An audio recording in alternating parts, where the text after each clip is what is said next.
Tractor road roller restoration robot. Madhapur नाम के गांव में एक तालाब था जो कि गांव के जमींदार के खेत में था। उस तालाब का पानी कभी नहीं सूखता था। जब बारिश नहीं भी आई तो भी उसी तालाब से सारे गांव के किसान अपने खेतों के लिए पानी इस्तेमाल करते थे। पर जमींदार का बेटा मोहन बड़ा ही कंजूस और लालची इंसान था। इस साल अच्छी बारिश नहीं हुई थी, जिस बात का मौका पाकर मोहन गांव वालों से कहता है, इस बार अगर आप सबको पानी चाहिए तो मुझे पानी का किराया देना पड़ेगा, नहीं तो किसी को भी मैं अपने तालाब का पानी नहीं लेने दूंगा। तभी एक सुंदर नाम का आदमी सामने आकर कहता है, तुम्हारा तालाब? लेकिन ये तो गांव का तालाब है।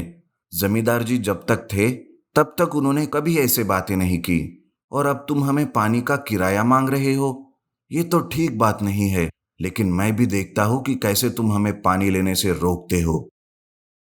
सुंदर की बातों से मोहन को बड़ा गुस्सा आता है। तब मोहन अपने कुछ आदमियों को तालाब की रखवाली करने के लिए रख देता है। कोई भी तालाब के पास जाता तो वो आदमी उन्हें मारते थे।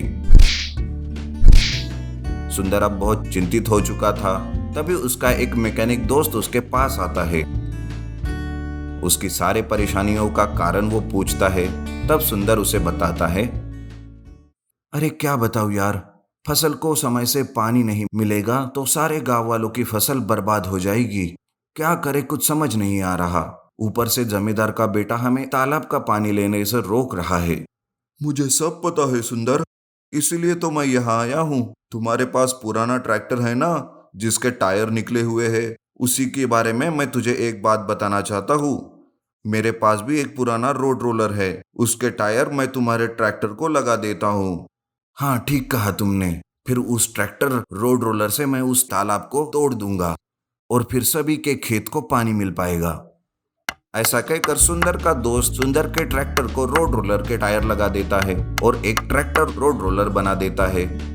सुंदर उसे देखकर बहुत ही खुश हो जाता है और कहता है,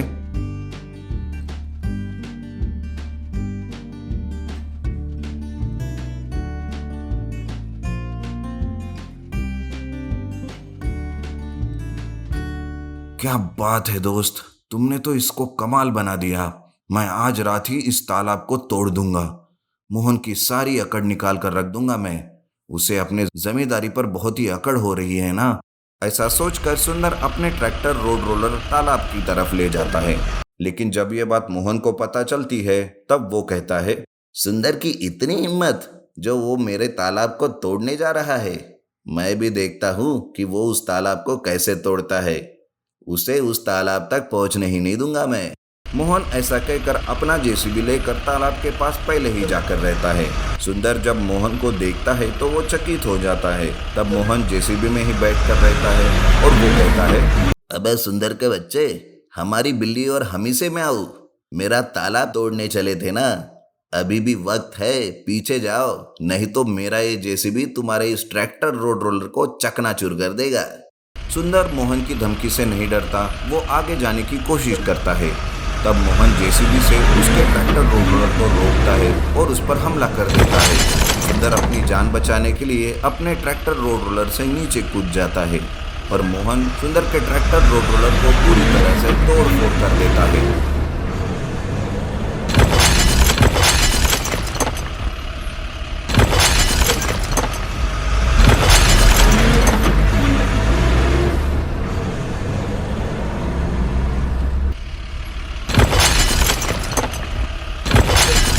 और बर्बाद करके वहां से चला जाता है।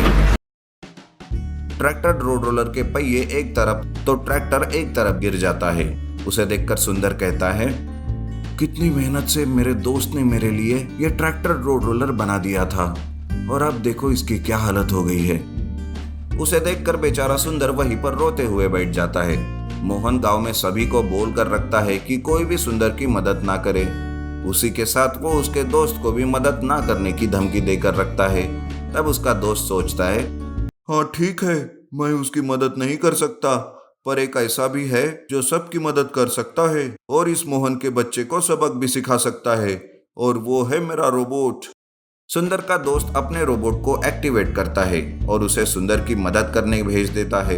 वो रोबोट सुंदर के टूटे हुए ट्रैक्टर रोड रोलर के पास जाकर ट्रैक्टर रोड रोलर के टुकड़ों को इकट्ठा करता है और सभी को जोड़कर उसका रिस्टोरेशन करता है और कुछ ही देर में ट्रैक्टर रोड रोलर को वो फिर से तैयार कर देता है। जब ये बात मोहन को पता चलती है तब वो अपने आदमियों के साथ वहां आता है और कहता है, अबे कौन है वे जो इतना बताने के बाद भी सुंदर की मदद कर रहा है? अबे ओए, तू क्या मेरा मुंह देख रहा है? चलो जाओ और रोको उसे। मोहन के आदमी रोबोट को रोकने के लिए जाते हैं, लेकिन रोबोट उन सबको मार मार कर वहां से भगा देता है। सभी को मार मार कर भगाने के बाद वो मोहन की तरफ आता है और रोबोट मोहन को पकड़कर खूब पीटता है, जिस वजह से मोहन भी वहां से भाग जाता है। रोबोट होने के कारण सुंदर के टूटे हुए ट्रैक्टर रोड रोलर का जल्दी से रिस्टोरेशन करके उसे तैयार कर देता है और वो रोबोट वापस वहां से चला आता है। तब सुंदर कहता है, अब मुझे तालाब का पानी लेने से कोई नहीं रोक पाएगा। ऐसा कहकर सुंदर अपने ट्रैक्टर रोड रोलर से तालाब को एक तरफ से तोड़ देता है। सारे किसानों के खेतों में पानी ही पानी आ जाता है। सारे गांव वाले जिस वजह से बहुत खुश हो जाते हैं और सुंदर का धन्यवाद करते हैं। उस दिन के बाद से मोहन भी पानी का किराया कभी नहीं मांगता और सब हंसी खुशी से रहने लगते हैं। Tractor rally. सूर्यगढ़ नाम के गांव में राजन नाम का किसान रहता था, जो बहुत ही नेक दिल और अच्छा इंसान था। वो हमेशा किसानों के बारे में ही सोचता रहता था। वो किसानों के लिए प्राकृतिक तौर पर ज्यादा फसल देने वाली खाद का खोज करता है। उस खाद का दाम भी कम था और फसल भी अच्छी होती थी। गांव में सारे किसान राजन की बहुत इज्जत करते थे। राजन के बनाए खाद से किसानों को बहुत फायदा हो रहा था।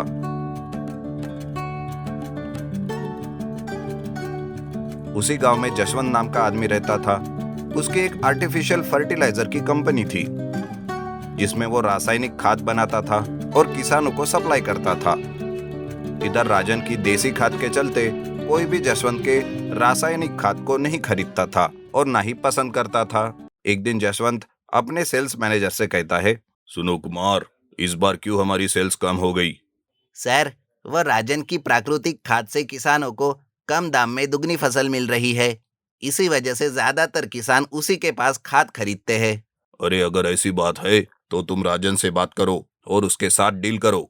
सर, मैंने पूरी कोशिश की पर वो डील के लिए तैयार ही नहीं है। अरे दुनिया में ऐसा कोई इंसान नहीं है जो पैसे के आगे ना झुके, समझे? ठीक है, मैं उससे खुद मिलता हूँ। ऐसा कहकर जसवंत राजन के पास जाता है। देखिए राजन जी, मैं आपके पास एक प्रपोजल लेकर आया हूँ। मुझे आपके खाद का फार्मूला बेच दीजिए, मैं आपको मुंह मांगी रकम दूंगा। अरे जसवंत जी, सब कुछ पैसों से खरीदा नहीं जा सकता। मैं आपको फार्मूला भी नहीं बेच सकता, मुझे क्षमा कीजिए। यह सुनकर जसवंत गुस्से से वहां से चला जाता है और अगले दिन जसवंत गांव के जमींदार के पास जाता है और कहता है, जमींदार जी, मैं जानता हूं कि आप एक समझदार इंसान हो, मौके का फायदा उठाना बहुत अच्छे से जानते हो, इसलिए मैं आपके पास एक प्रपोजल लाया हूं। जसवंत जी, आप और प्रपोजल, क्या बात है, कहिए कहिए, क्या प्रपोजल है? देखो, तुम किसानों से बात करो और उनसे कहो कि वो फसल के लिए खाद हमारे ही कंपनी से खरीदे, ना कि राजन से। अगर ऐसा हो गया तो मैं तुम्हें अपनी कंपनी में पार्टनरशिप दूंगा। पार्टनरशिप की बात सुनकर जमींदार के मन में लड्डू फूटने लगते हैं। वो जसवंत से कुछ कहने ही वाला था कि उसका बेटा निखिल कहता है, हमें यह सौदा मंजूर है। अरे पागल हो गया है क्या? किसान राजन के अलावा किसी के पास भी खाद नहीं खरीदेंगे। हाँ मुझे मालूम है, इसके लिए मेरे पास एक आइडिया है। निखिल उनसे कुछ कहता है। कुछ दिन बाद किसान अपने खेत में फसल काट रहे थे। तभी एक किसान कहता है, हाय राम, मैं तो बर्बाद हो गया। अरे क्या हुआ भाई?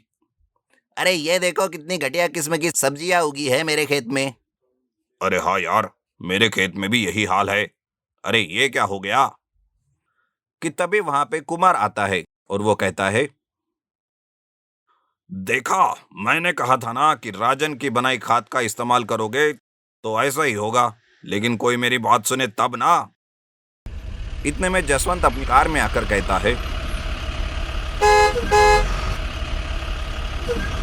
अरे अरे, ये कैसी बात कर रहे हो किसानों से? किसान तो हमारे अन्नदाता है। देखिए, आपकी फसल तो खराब हो चुकी है, अब इसे कोई खरीदेगा नहीं। मैं आपकी सारी फसल खरीद लूंगा, एक ट्रैक्टर का 5,000 दूंगा, कहो मंजूर है? क्या 5,000? अरे हम तो बर्बाद हो जाएंगे। अरे अगर तुम लोग सब्जियों और फलों से भरी हुई ट्रक को बाजार ले जाओगे तो तुम लोगों को इतने भी पैसे नहीं मिलेंगे। नहीं नहीं, हमारी फसल हम मार्केट में जाकर ही बेचेंगे। ऐसा कहकर सारे किसान अपने अपने ट्रक्स में फल, सब्जी, अनाज और सब लेकर मार्केट जाते हैं, लेकिन मार्केट में कोई भी उनसे माल नहीं खरीदता। सारे ट्रक वापस लेकर गांव वापस आ जाते हैं।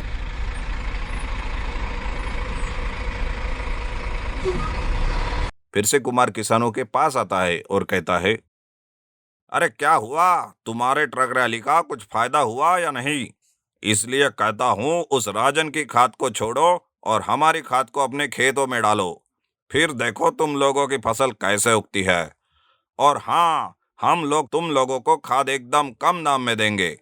इसके बदले तुम लोगों को अपनी फसल में से आधा हिस्सा हमें देना होगा। कहो मंजूर है? अगर हाँ तो हमारे यहाँ से खाद ले लो। कुछ किसान उस आर्टिफिशियल फर्टिलाइजर कंपनी से समझौता कर लेते हैं और उनसे खाद खरीद लेते हैं।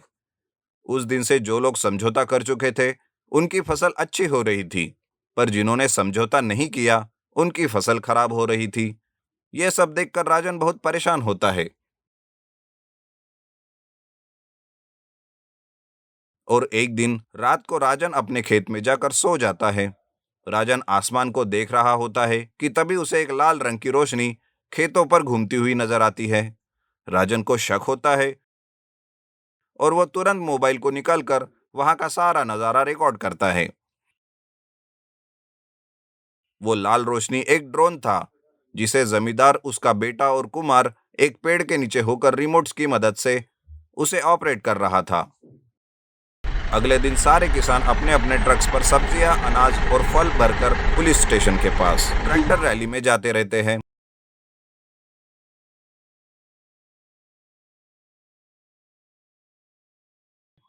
अरे ये क्या किसानों की ट्रैक्टर रैली हमारे पुलिस स्टेशन के पास क्या कर रही है? तभी एक किसान उनसे कहता है, अरे सर, हम किसानों की मदद कीजिए।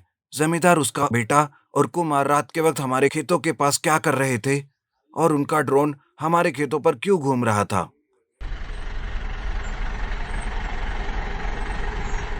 पुलिस जमींदार के बेटे को खींच के तमाचा मारती है। तभी निखिल कहता है, हाँ, यह सब मेरा ही किया कराया है। मैं जसवंत जी के ऑफर को देखकर लालच में आ गया था और ड्रोन की मदद से घटिया किस्म की खाद उनके फसलों पर डाल रहा था और जिसकी वजह से इनकी सारी फसलें खराब हो गई। मुझे माफ कीजिए सर। किसान उन चारों की जम की पिटाई करते हैं। पुलिस जसवंत के कंपनी को सीज करती है और उन चारों को अरेस्ट कर लेती है। इधर सारे किसान राजन की खूब प्रशंसा करते हैं और उनका धन्यवाद करते हैं।